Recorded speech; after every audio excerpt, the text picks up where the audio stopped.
Blair is rumoured to be a sovereign knight of Malta, whilst Bush is confirmed as being a knight of Eulogia, his title bestowed upon him whilst laying in a coffin at the Skull and Bones Secret Society headquarters at Yale University.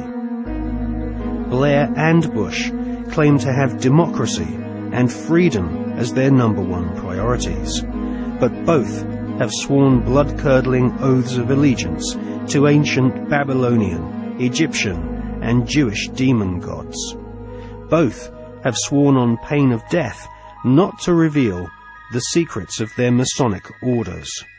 Both have been initiated into the age-old Illuminati global network, which is obsessed with death and murder. I mean, are we being ruled by politicians who consult with Baphomets and demons? Yes, we are. The way the world is structured is like a compartmentalized pyramid, and it's pyramids within pyramids, like Russian dolls, one doll inside a bigger doll inside a bigger doll.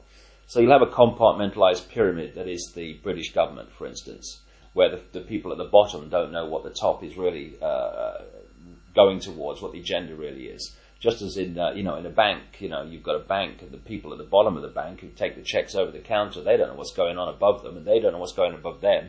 And eventually, in all these pyramids, you have a tiny little number of people at the top that are actually the only people that know how the whole game fits together. Everyone else is just playing their part in ignorance. And so what the Illuminati do is they make sure that only their people, or those that are not a problem to them, will reach those levels of power in which decisions have to be made to push this agenda forward. When people say sometimes, well, you see these people everywhere, you see these one and these one other. No, hold on a second. No, they're at these high positions of power. Therefore, because of this process of filtering them out, if you're not one of us, mate, you ain't going to get sponsored by the right people to get these positions of power. And if you slip through the net, there's going to be a scandal, or there's going to be something we're going to bring up that's going to bring you down, because you're not one of our guys. And so therefore, the ratio of people who are into these dark satanic rituals, etc., to positions of real power in the world are very, very high compared with the general population, where it's nothing like as high, of course.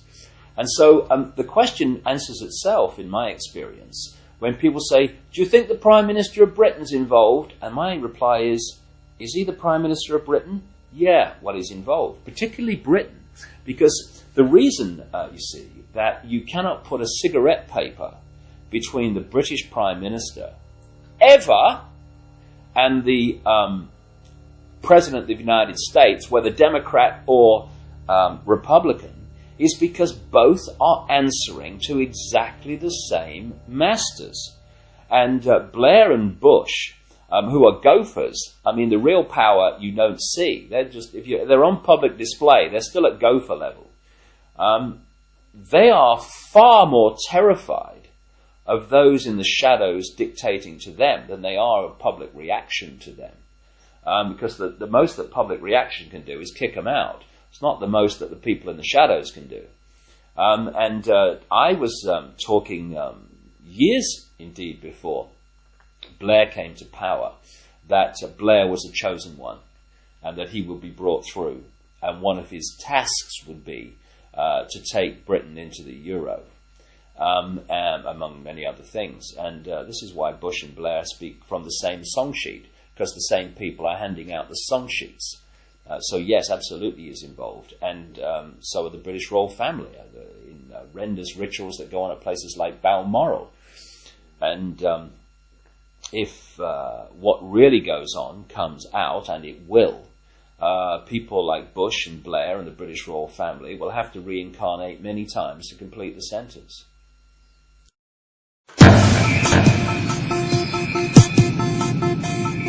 Let's do it. Let's do it.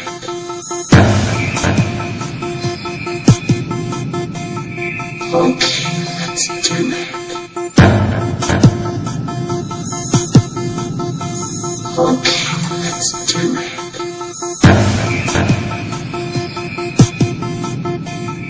Okay, let's do it.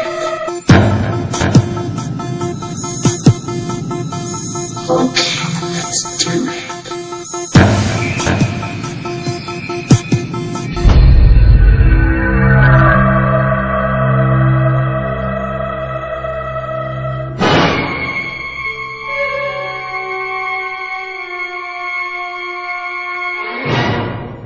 I was an FBI agent for 27.5 years.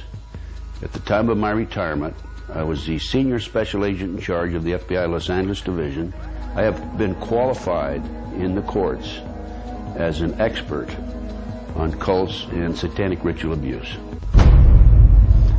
I have information from various sources that judges, law enforcement, prosecutors, attorneys, doctors, and many prominent individuals, including actors, actresses, professional football and baseball players, are involved in these type activities.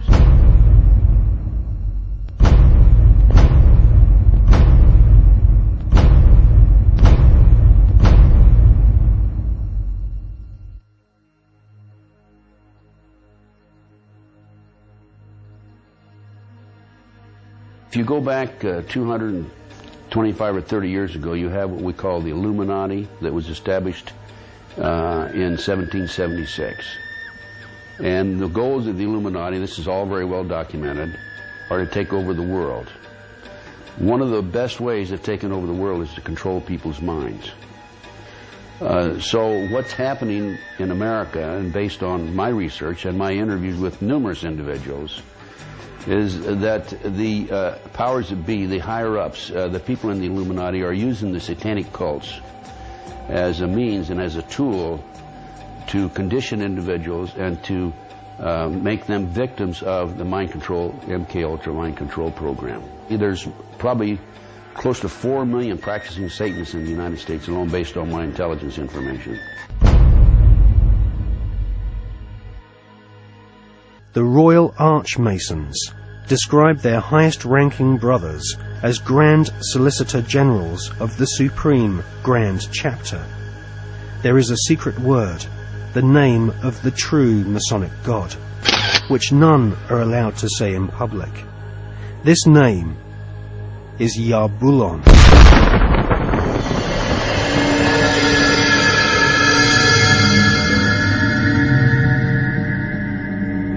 The Masonic God is not the same God of the Bible, which the Masons call Adonai.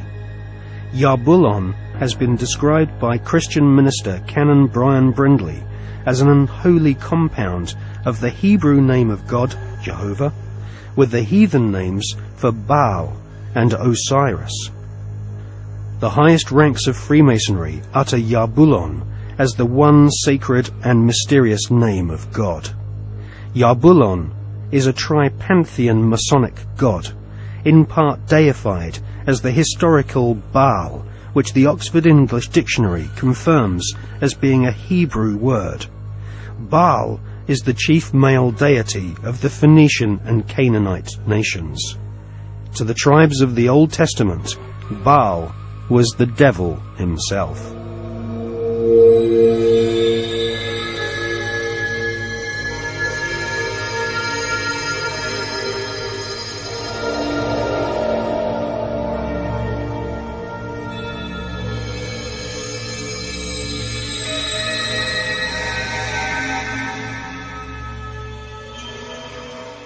Albert Pike is America's most celebrated Freemason.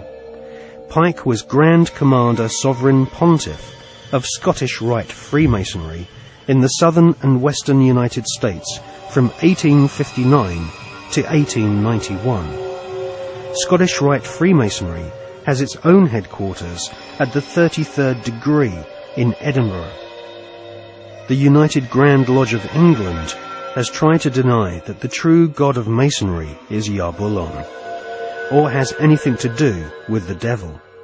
But Albert Pike describes Yarbulon as a symbol of the infinite and eternal Godhead, a mongrel word whose name has been for 2,000 years an appellation of the devil.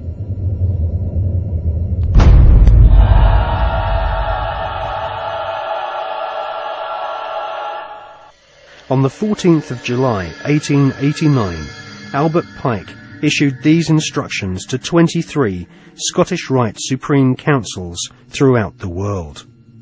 We worship a God, but it is the God that one adores without superstition. To you, Sovereign Grand Inspectors General, we say this, that you may repeat it to the brethren of the 30th, 31st, and 32nd degrees.